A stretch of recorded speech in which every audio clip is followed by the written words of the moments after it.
É legal ver umas fotos assim, né? Eu fico feliz de ver quanta coisa aconteceu esse ano na nossa comunidade.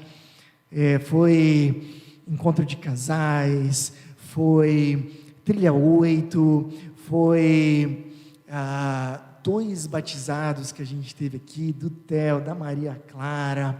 A gente teve esse dia das crianças, que também foi tão especial, e tantas outras coisas que a gente pôde viver, viagem, né? Os adolescentes tiveram viagens. Que bacana a gente poder olhar para trás com gratidão por tanto que Deus fez no nosso meio. E o momento que a gente está vivendo agora, ele também é um momento especial. Não sei se você se deu conta, mas essa é a última mensagem da última série de mensagens do ano. Semana que vem a gente ainda vai ter encontro, nós vamos ter o especial de Natal, que se preparem, vai ser algo muito legal. Mas hoje, agora, é muito importante. Última mensagem da última série desse ano. Quanta coisa a gente pôde aprender juntos. Nessa série de mensagens, é só uma fase, nós temos visto que nós gostaríamos que a vida fosse um estado constante de felicidade. Nós gostaríamos, às vezes até temos a expectativa de que tudo dá certo, de que o nosso trabalho sempre está funcionando bem, de que os relacionamentos familiares e amizade sempre vão estar nota 10, e as nossas finanças vão estar tudo ok, mas nós sabemos, olhando só para esse ano, mas olhando também para a nossa vida como um todo, que não é assim.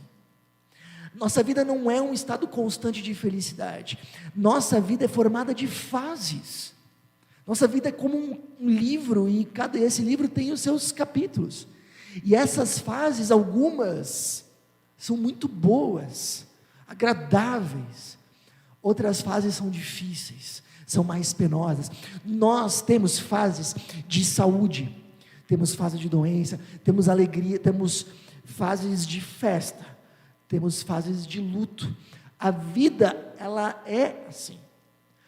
Portanto, gente, segredo para nós aprendermos a viver bem, não é nós tentarmos deixar a nossa vida sempre lá em cima, sempre no 10, porque isso não vai ser possível, e nós só vamos nos frustrar. Segredo para nós vivermos bem, é nós aprendermos a viver cada fase da vida da melhor maneira.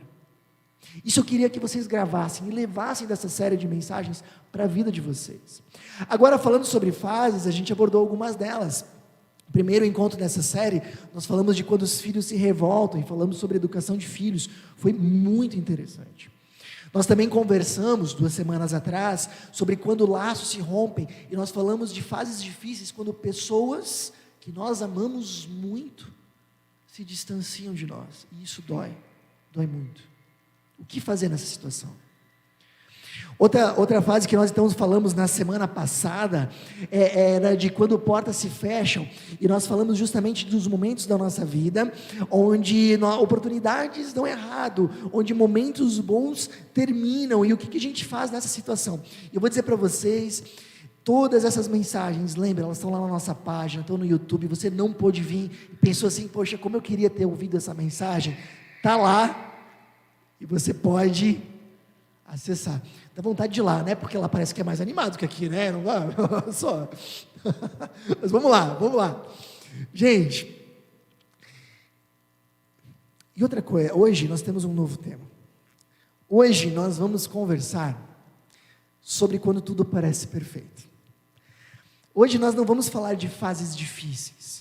Hoje nós não vamos falar de momentos complicados, como foram os 3 primeiros temas. Nós vamos justamente falar dos momentos bons. E aí, de repente, você deve estar pensando, eu imagino, nesse momento, pensando assim, não, mas Jorge, quando tudo parece bom, quando tudo parece perfeito, quando está tudo dando certo, não tem nenhum segredo. É só viver, é só aproveitar. Não tem nada que a gente precise estar atento. E é aí que a gente se engana. Guarda isso no coração de vocês, e se de tudo que nós falarmos nessa noite, você lembrar apenas disso, nós já ganhamos muito nessa noite. Guarda isso no coração. Nosso grande engano é acreditar que as fases boas não apresentam perigo. Deixa eu chocar vocês, eu vou dizer para vocês com toda a segurança, Fases boas têm mais perigos do que as fases difíceis. As fases boas têm mais riscos para a nossa vida e para a nossa família do que as fases difíceis. Precisamos estar atentos. Então temos sim muito o que falar das fases boas. E para isso basta que você veja quantas pessoas não tiveram justamente momentos difíceis no seu auge. Quantas pessoas não tiveram quedas, não tiveram grandes problemas, justamente num momento de sucesso. Vocês lembram do Will Smith? Um dos momentos mais críticos da sua carreira foi no dia que ele ia ganhar o Oscar. Lembra disso? Mas vamos pegar uma outra biografia, de alguém que inclusive está na Bíblia, um rei famosíssimo, viveu 1000 anos antes de Jesus, Davi. Davi é aquele cara que poderia fazer palestra e aparecer na Forbes, porque ele foi aquele cara que saiu do nada e chegou no topo. Só para vocês terem uma ideia dessa biografia, Davi, ele era o irmão mais novo, o filho mais novo de uma família grande, numa cidade pequena. Na sociedade da época, não existia ter menos possibilidades de vida do que isso. Irmão mais novo, não tinha quase direitos, família grande, numa cidade muito pequena. Tanto é que Davi aparece na Bíblia, em primeiro lugar, como um pastor de ovelhas, que era um trabalho sujo, perigoso e de baixíssima projeção social. Não era sonho de ninguém ser pastor de ovelhas naquela época. E Davi vai, naquele momento, ele recebe a visita de um profeta que diz que um dia ele se tornará um grande rei. Mas isso não aconteceria imediatamente, até porque havia um outro rei naquela época. E ele vai indo, ele começa a sua vida como um soldado que vai ganhando destaque. De soldado, ele vai indo como general e passa então a liderar. Pode ocupar aqui, não tem problema, pode ficar à vontade. Então ele passa a liderar, comandar exércitos, certo? E aí ele vai ganhando cada vez mais renome, até que ele se torna mais famoso do que o próprio rei. E aí o rei começa a ter ciúmes e começa então a perseguir o Davi. Nesse momento ele vive os anos mais difíceis da sua vida. O Estado, todo o exército nacional estava atrás dele. Mas sabe o que é interessante? É que em todos esses momentos difíceis, Davi tinha um caráter irrepreensível. Davi tinha um caráter muito forte, uma fé muito bem fundamentada. Escritor de Salmos, nos momentos mais difíceis, Davi interiormente estava tudo no lugar. Mas Davi se torna rei. E quando ele está literalmente no palácio, acontece a maior queda da sua vida, o maior problema, o maior erro que ele cometeu. E a gente vai ler isso agora na palavra do Senhor, 2 Samuel 11:2, diz assim, na primavera, época em que os reis saíam para a guerra, Davi enviou para a batalha Joabe com os seus oficiais e todo o exército de Israel. E eles derrotaram os amonitas e cercaram Rabá. Mas Davi permaneceu em Jerusalém. Uma tarde, Davi levantou-se da cama e foi passear pelo terraço do palácio. Espera aí, gente, quero que vocês peguem algumas coisas que são muito importantes aqui.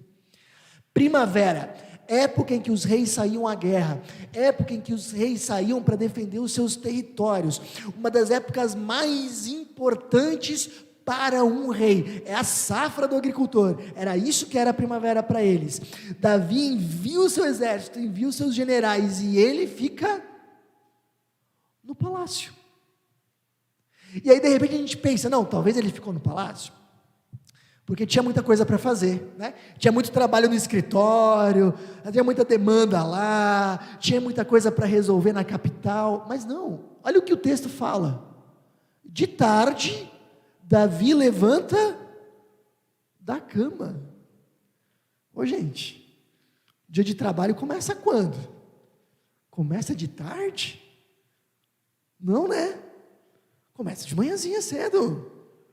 De tarde ele levanta, e ele não levanta assim, do tipo assim, perdi a hora, caramba, meu despertador não tocou, botei no soneca e desliguei sem querer. Ele acorda e vai passear no terraço. E eu quero que vocês percebam isso aqui. E aqui a gente tem o primeiro ponto. Davi era uma pessoa extremamente séria, responsável, comprometida. Mas quando ele finalmente chega no trono, quando ele finalmente chega no palácio, quando ele finalmente chega no sucesso, ele se torna uma pessoa displicente, omissa com as suas responsabilidades, desatenta. Guarda isso para a sua vida, isso é muito importante. Fases boas nos deixam desatentos. Quer ver só uma coisa? Imagina que você está vivendo um momento de crise financeira. Quem está vivendo crise financeira, faz planilha, anota gasto, não é verdade? Aprende a mexer no Excel, começa a monitorar a fatura, e bota as contas ali. Agora, a maioria de nós faz isso quando está tudo bem? Sim ou não? Normalmente não. Deveríamos fazer? Deveríamos ter as nossas contas sempre nos olhos? Deveríamos, mas a gente costuma fazer isso quando? Quando a gente está apertado. Porque fases boas costumam nos deixar desatentos. Outro exemplo, os filhos estão revoltados, como foi o caso que a gente viu na primeira mensagem. A gente lê livro, a gente vai no YouTube, procura palestra, vai para psicólogo, vai para terapeuta, a gente aprende tudo o que a gente pode sobre relacionamento com filhos, e a gente se aprofunda nisso, e é ótimo. Agora, a gente faz a mesma coisa quando os filhos não estão dando problema? Aí não.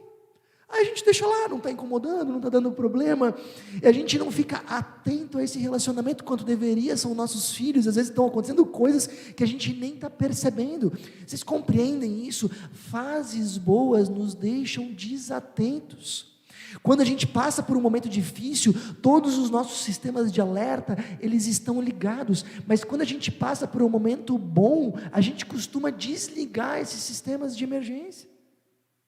E às vezes coisas grandes, coisas importantes, começam a passar despercebido. Sabe, o navegador Amir Klink, ele fala que o maior desafio da navegação não são as grandes tempestades, são as pequenas ondas, porque elas passam despercebido, e elas vão tirando o barco do rumo de uma forma muito silenciosa. Fases boas, elas escondem perigos que passam despercebidas do nosso radar, mas nos deixa desatentos com o que, Jorge? Com muitas coisas, mas uma delas é com o nosso objetivo de vida. Perceba o seguinte, Davi, se algo que a gente pode dizer da história dele, é que ele chegou onde ele chegou porque Deus conduziu, foi presente de Deus, Deus abriu as oportunidades, Deus guardou ele nos perigos, Deus deu capacidade para ele. Davi se tornou rei, porque Deus quis, Deus deu essa posição para ele. Mas Deus deu essa posição para que ele simplesmente aproveitasse? Não, Deus deu essa posição como uma responsabilidade. Ele deveria usar todo esse poder, toda essa riqueza, toda essa voz que ele tinha como rei, para governar com justiça o povo do Senhor. E aqui o que a gente vê? Davi se tornou desatento com a responsabilidade dele. Um grande pensador, chamado Tio Ben Parker, num diálogo com seu sobrinho Peter Parker, nos quadrinhos do Homem-Aranha, diz: com grandes poderes, vem grandes responsabilidades. E é uma frase que às vezes a gente ignora porque vem de um quadrinho, mas é uma frase muito importante. Com grandes poderes, vem grandes responsabilidades. Se Deus me deu coisas importantes, é porque Ele espera que eu faça algo com elas. Essa frase do Stan Lee, autor dos quadrinhos, na verdade, talvez até tenha sido inspirada numa frase do próprio Jesus, que disse: a quem muito foi dado, muito será exigido, e a quem muito foi confiado, muito será pedido. Sabe o que isso significa? Significa que o que Deus nos dá é presente dele. Nós temos o que temos, chegamos onde chegamos, porque Deus de alguma forma nos presenteou, nos abriu oportunidades, nos deu boas portas abertas no momento certo, nos deu capacidade nos momentos certos. Gente, o que nós temos, toda a nossa riqueza de vida, habilidades naturais, conhecimentos adquiridos, bens materiais, posição social, etc., tudo é um grande presente de Deus. Agora me diga uma coisa, para que Deus nos deu tudo isso?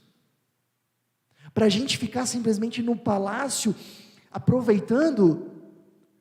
Não, Deus nos deu tudo isso para que a gente use isso para fazer diferença no mundo que Ele criou. A quem muito foi dado, muito será cobrado, grandes poderes trazem grandes responsabilidades. Davi se esqueceu disso, e nós? Às vezes não nos esquecemos, e isso é muito fácil a gente se esquecer das responsabilidades que vêm com as dádivas de Deus, especialmente nas fases boas. Aí de repente você está pensando, Jorge, mas isso ninguém mais vive assim. Vocês viram a história desse homem aqui? Eu não tenho dificuldade de pronunciar, Yvon Chouinard. Vocês viram a história dele ano passado? Alguém conhece? Não? Esse cara é empresário, ele fundou uma empresa de moda, e a empresa dele foi avaliada em 3 bilhões de dólares. Eu falei bi. Mais de 15 bilhões de reais a empresa dele.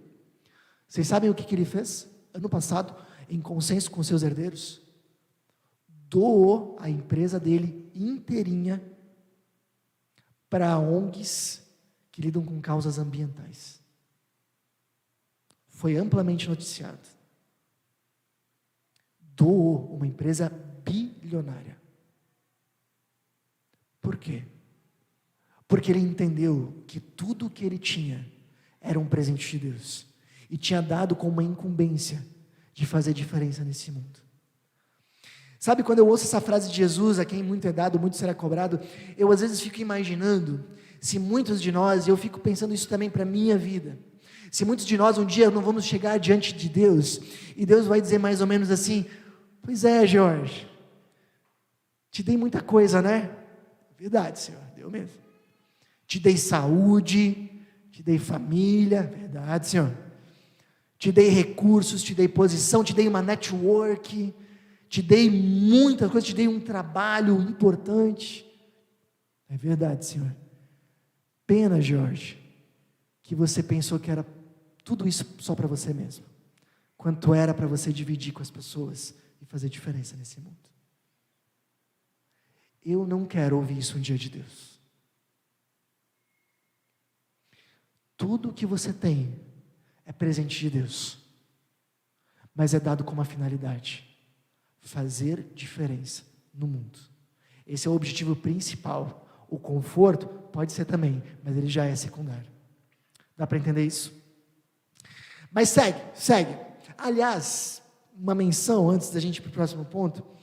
Quando eu penso nisso, eu realmente eu me sinto muito mal quando eu vejo pessoas, às vezes igrejas, ensinando que vocês foram feitos para conquistar.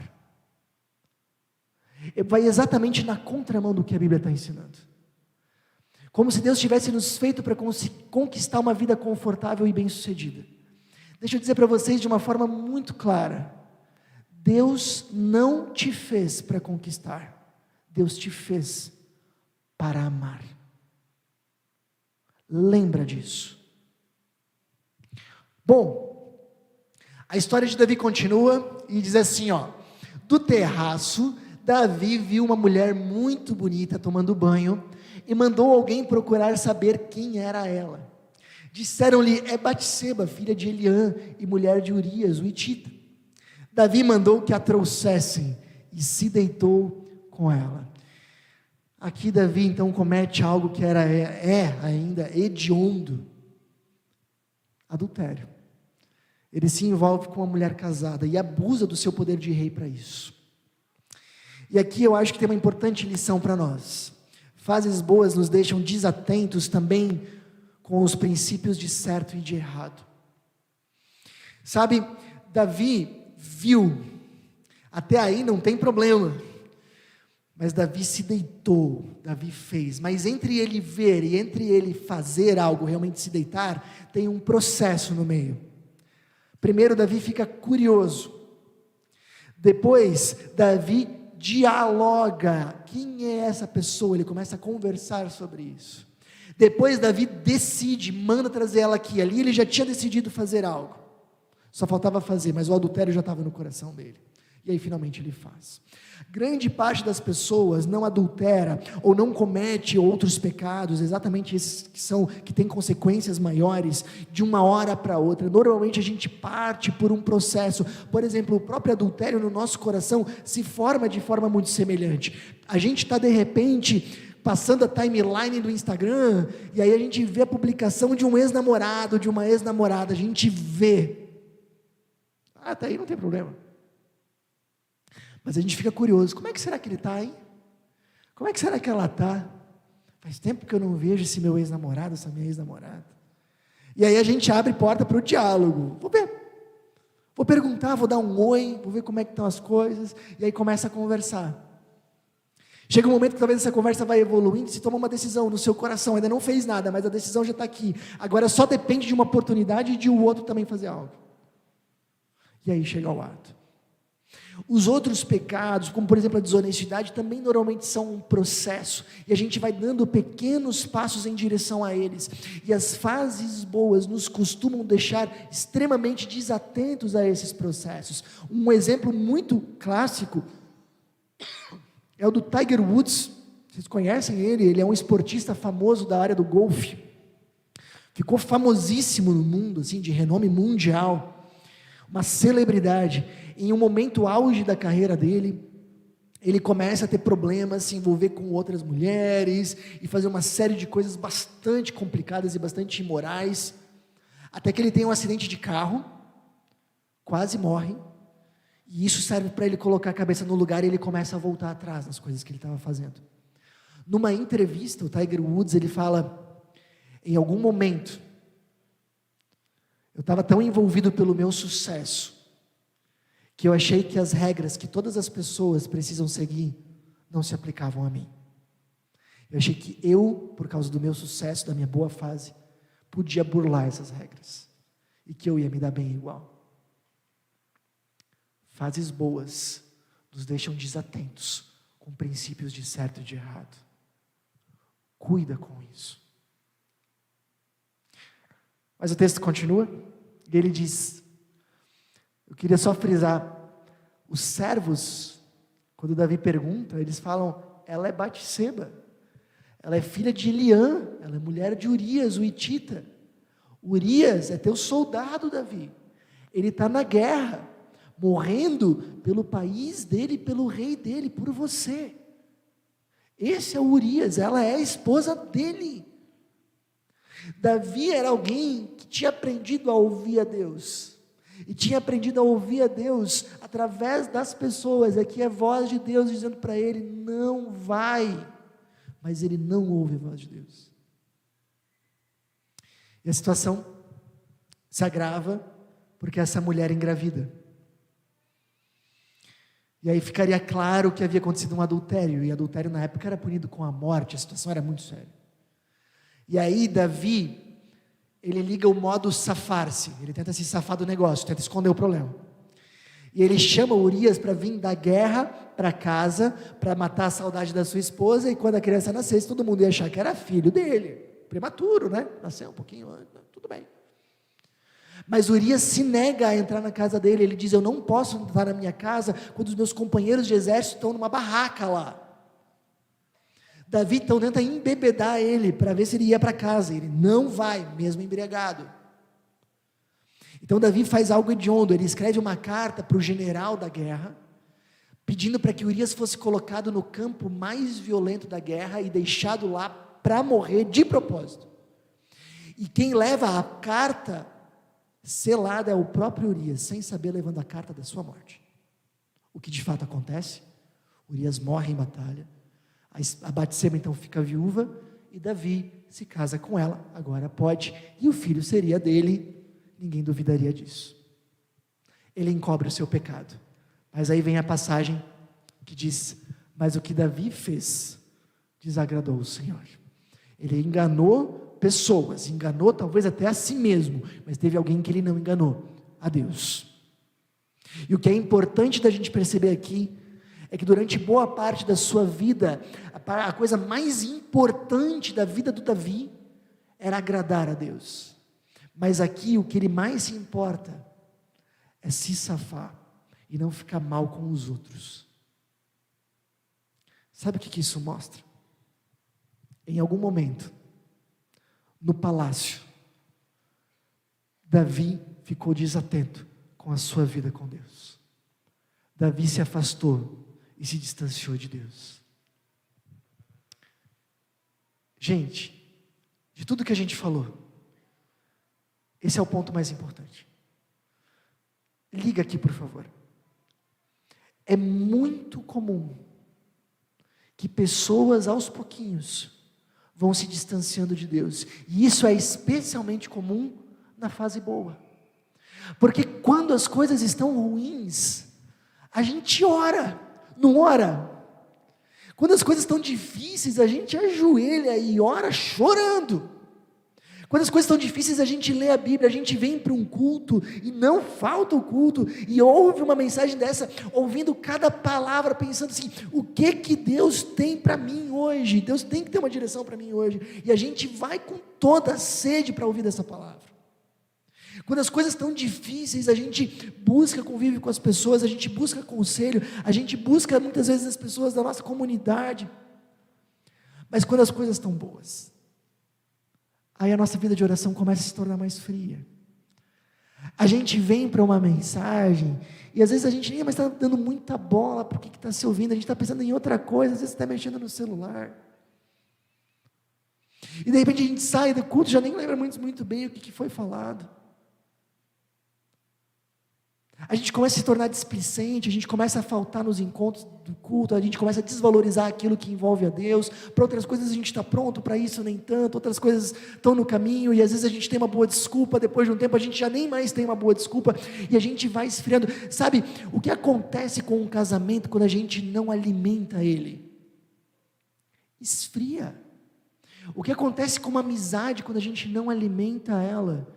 Esfria. O que acontece com o relacionamento com Deus quando nós não o cultivamos? Esfria. E isso acontece especialmente nas fases boas. Quem estava naquela janta com o pessoal da Alemanha? Lembram? O pessoal que estava aqui, que veio nos visitar da Alemanha, eles falaram, aqui é raro a gente ouvir alguém que simplesmente não segue a Deus. Normalmente segue, de alguma forma, igreja A, B ou C, a gente pode questionar qual é a igreja, mas normalmente segue a Deus. Eles falaram, na Alemanha, é muito comum nós vermos diversas pessoas que não seguem a Deus de forma nenhuma. E aí alguém do nosso grupo perguntou, mas por que isso? E uma das respostas que eles deram é que a vida ficou confortável demais, e eles pensam que não precisam mais de Deus. Eu tenho tudo o que eu preciso. Vocês sabem que Jesus, depois da ressurreição, alguns anos depois da ressurreição, ele aparece para o apóstolo João na carta ao Apocalipse, né, que a gente chama de Apocalipse. E no Apocalipse, Jesus fala o que ele acha de algumas igrejas da época. E sobre uma das igrejas, ele fala algo muito interessante, ele diz, contra você, porém, tenho isso, você abandonou o seu primeiro amor. Essa é provavelmente a realidade de muitos cristãos. Como é que era quando a gente começou a viver com Deus? Talvez até aqui na Meuc, ou em outra comunidade. Nossa, a gente ficou muito interessado, a gente lia, a gente orava, a gente queria saber mais, a gente mandava mensagem para o George tirando dúvida, como é que é isso, como é que é aquilo? E se a gente não cuida, esse amor se perde, e a nossa relação com Deus se esfria. Cuida, não deixa a sua relação com Deus esfriar e se distanciar. Fases boas nos deixam desatentos com o nosso objetivo de vida, com princípios de certo e de errado, e com a nossa vida com Deus. Às vezes a gente pede que Deus nos leve para lugares altos, né? A gente pede às vezes, né? Mas sabendo que muitas vezes esses lugares altos nos distanciam dele. Será que Deus vai nos levar? Será que Deus nos levaria para lugares onde a gente estaria longe dele? E eu acredito que Deus nos ama demais para isso. Quando a gente pede alguma coisa para Deus, talvez é muito importante que a gente também se pergunte: meu coração estaria preparado para isso? Eu continuaria sendo responsável, ético e dependente de Deus se eu estivesse lá? Vale a pena perguntar. Deus nos ama demais para nos levar para lugares que nos distanciariam dele. Lembra disso. Bom, mas seguindo, o que é importante, de repente, a gente olhar agora e fazer uma avaliação da nossa vida. E de repente a gente vai ver que, não, peraí, eu também estou me distanciando, a minha vida com Deus está esfriando, eu estou abrindo brechas que eu não deveria, eu estou sendo irresponsável com algumas coisas que eu precisaria. Mas o que é legal e é interessantíssimo da história de Davi, é que esse não é o final.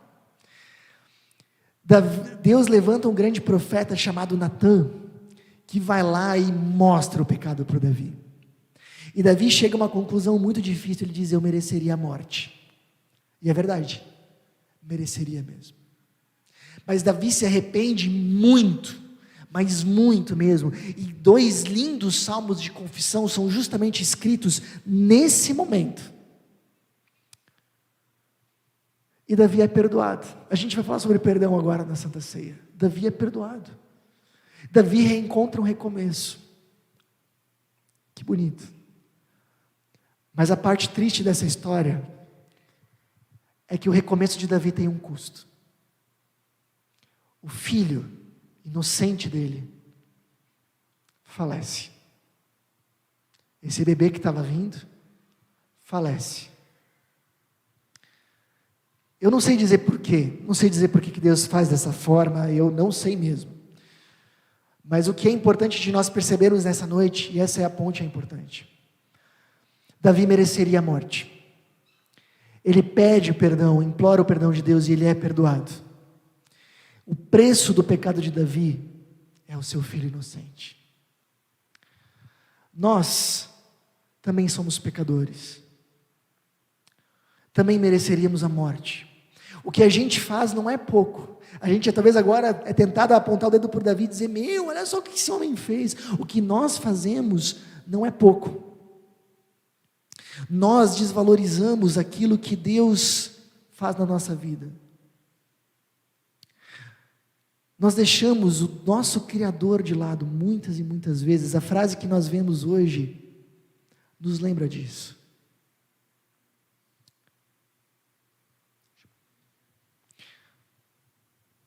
Nós erramos e falhamos muitas vezes. E isso não é pouco. Por causa do nosso pecado nós mereceríamos a morte. Mas nós podemos chegar para Deus e pedir perdão. E pedir um recomeço. E Deus tem alegria em nos dar. Mas a gente precisa saber que o nosso recomeço custou a vida do filho inocente. Não de Davi, mas de Deus. Para que nós pudéssemos viver, Jesus teve que morrer. Para que a gente pudesse estar junto com Deus e ter uma nova chance, Jesus teve que se entregar por nós. Isso que a gente vai lembrar na Santa Ceia. Eu já queria que vocês fossem pensando nisso. Santa Ceia vai ser um momento de perdão. Mas por que a gente faz isso associado ao comer do pão e tomar do suco, lembrando do corpo e do sangue de Jesus? Porque lembramos que o nosso perdão, o nosso recomeço custou a vida do Filho de Deus. Tamanho o amor de Deus por nós. E isso nos ajuda a não banalizarmos o perdão. É algo importante. É algo que para nós vem de graça. Mas para um pai, o Pai eterno, custou tudo. Eu queria convidar vocês a se colocarem agora, não diante de mim, diante de Deus, e avaliar a vida de vocês, especialmente nesses tópicos que a gente falou. Como é que está Você tem sido responsável com as coisas que Deus tem te dado? Usado para o bem dos outros, para o amor ao próximo? Ou você tem só usufruído de um palácio? Você tem sido uma pessoa ética, que tem realmente lutado para fazer o certo e não dar passos perigosos em direção ao pecado? Como é que está a tua vida com Deus?